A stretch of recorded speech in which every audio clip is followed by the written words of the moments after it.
Welcome back. It is November 30th and I'm out eastern Colorado. I have a deer tag that opens tomorrow. So we're out taking a look, seeing what's going on, see if pick up something for tomorrow to start working with right away. Barring seeing something good tonight, I know exactly where I want to be tomorrow. It's a spot that I've had in my head all year long, and this is the vision. I don't know why I never set up to try to shoot that buck or to make a move on him. Well, that's not true. I do know I didn't try to make a move on him because two guys walked underneath me that morning and I didn't know where they were. And I don't recall if that's why I wasn't making a move to shoot, because they were kind of going in their direction. But anyway, I never tried to make a move to shoot, and I kind of thought he was out of range. But it's only 230 yards from where I was sitting, so it's not out of range. I just need a good steady shot.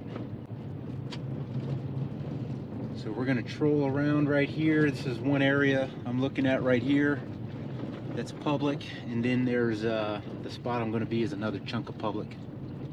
So we're gonna pull over and start seeing if maybe some deer start to come out. So my strategy in the morning is gonna be get up on that hill and glass. Look and glass, look and glass. Tomorrow and the next day, so that's Wednesday and Thursday, it is going to be in the mid 70s. So that is pretty darn warm for the beginning of December. So I may try to key in on some water. Anywho, we're gonna get to looking around. Got plenty of time. I got an hour of legal time left if we were hunting. So should be able to spot something. Plus I haven't seen this in a while, and this is corn. It's all been harvested, but that could also mean there's a good bit of corn still left on the field. So let's check out what we got on the ground. There's a lot of turkey tracks, but this is one place that's infested with turkeys, that's for sure. It's a sizable print there.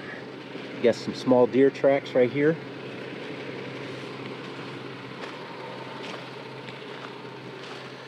Most of this is turkey. That, I don't know what that is. That could be two something side by side.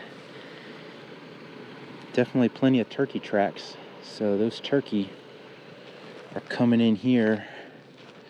They've probably already been in here. Wouldn't surprise me if they're still nearby. That's a lot of turkey. Not really seeing a bunch of deer. There's another deer footprint. Might as well go over to the field here and see what the corn looks like. I mean, the turkey are here probably because there's plenty of corn left over. That would be the assumption. I mean, stuff like this would have had corn on it at some point. Turkeys have probably come in here and just pecked this to death, as well as the deer. So I definitely want to drive back by this while there's still enough light to see out here when I come back around. Let's go to the other property. We'll cruise the rest of this pretty slow. This field looked abandoned last year. This year it's cut and green, so that's a good sign. I'm heading back to that original spot. Got a great sunset, and when I get there, there's two white-tailed does. And the kind of direction they're traveling, I don't know where they came from.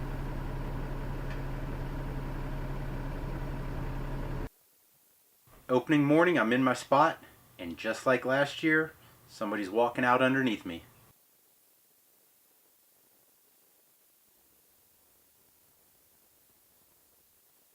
I got a pretty good idea where he's going. I know where I would be if I was him, But it turns out I'm wrong. We'll see that later. After a while I see a deer out in front of me, and I realize it's a mule deer. So I glass it up and it's 5 mule deer. So they make their way across, left to right as I'm looking at them.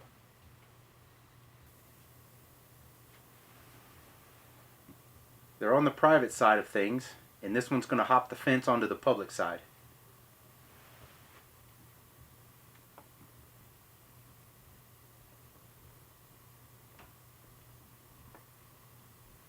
Eventually, most of them work their way over there. Then they obviously ran into that guy. He should have been further north than he was because we had a good south-southwest wind.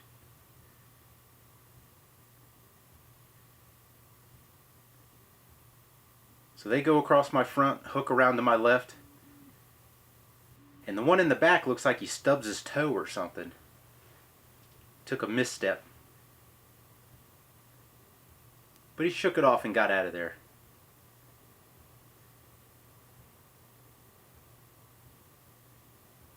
About 2.5 hours in, I noticed some mule deer running. I noticed the front one's mouth is open, and so I was about to move the camera and I'm going to hold it because I know something's pushing them. Sure enough, here comes this muley.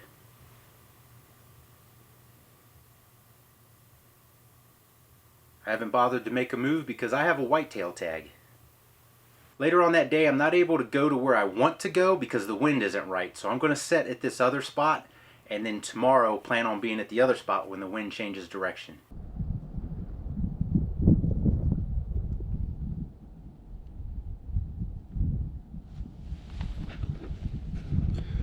There's a water tank out here and then a puddle on the other side of this,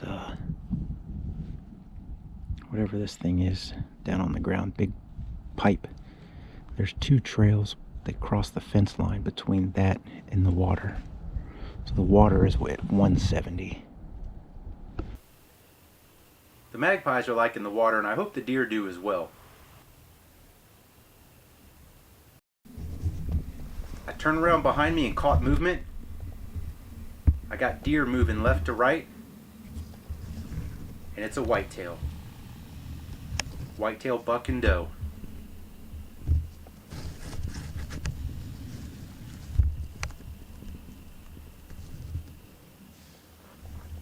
It looks like he has a limp.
Uh-oh, problem.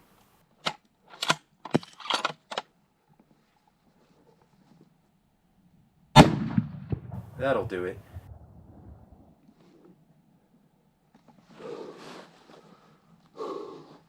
Holy smokes.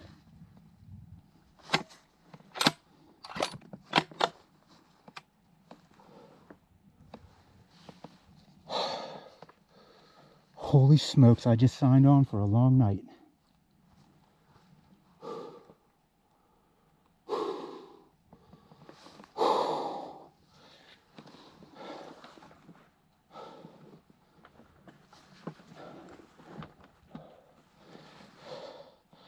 Holy smokes.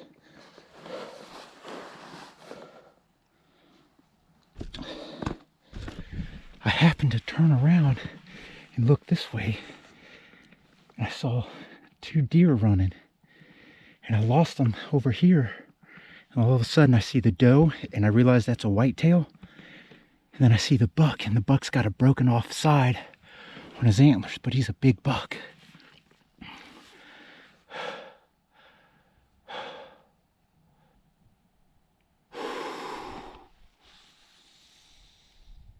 Holy smokes. He's down right there. That first shot, I don't know. He was a little high and hit him in the spine, maybe a touch back. Oh my goodness.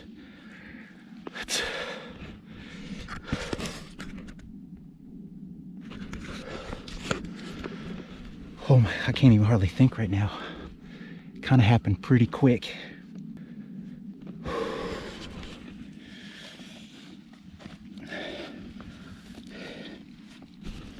Oh, you see my leg shaking?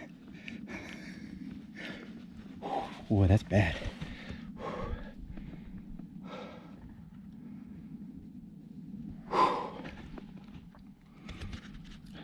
I'm a little over a mile back here.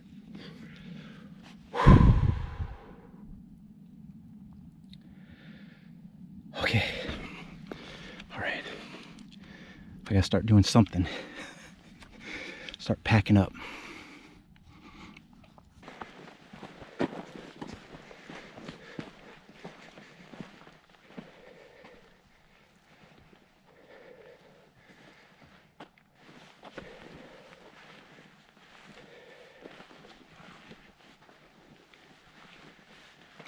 He's actually not broken off.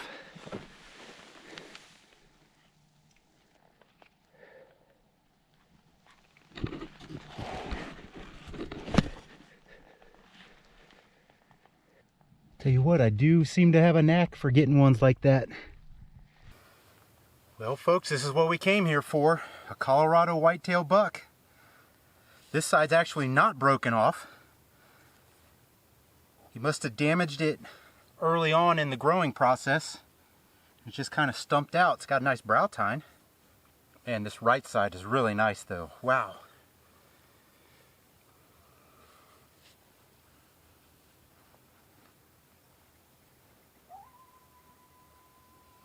Yeah, it appears my first shot broke his spine right there. That's the only problem with how I have that gun zeroed, is that these close shots, 170, it's going to be high about 3 inches, and then with the way he was angled and upright,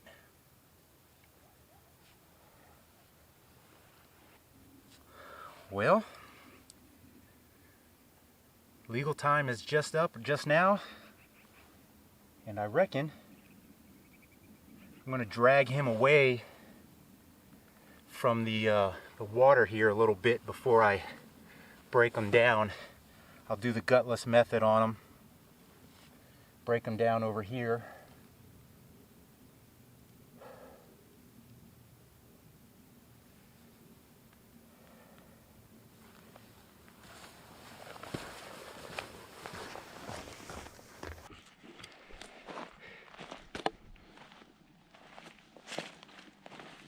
I don't know if I'm going to be able to carry this, to be honest.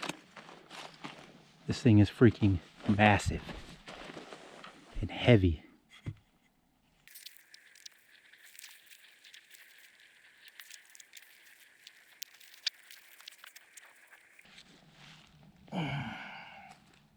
Holy smokes.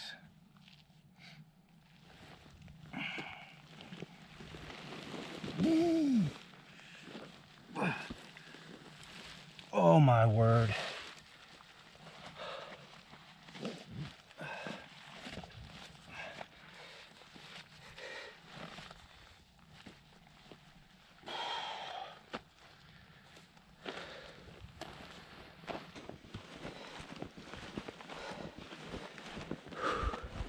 He's a load, I tell you what. My pack was already pretty darn heavy with the camera, chair, coveralls, big coat, and junk in there. All right, only hill of the trip is right here at the end. Blaze is right up there. It's probably about only a 20-foot climb. I'm certainly happy to see the reflection of Blaze up there. Oh, you see her? Yeah, yeah.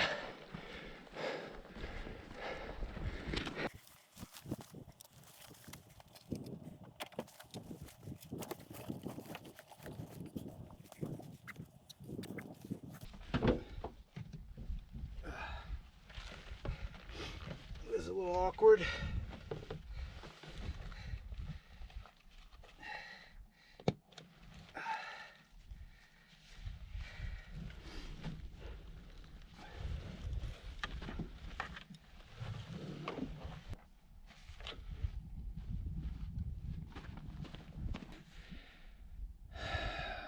All right, 1.09 miles, so just about 1.1 in 27 minutes. Whew. All right, so here's the plan. We're gonna drive into town. We're gonna buy ice. We're gonna get this bad boy in the cooler, which is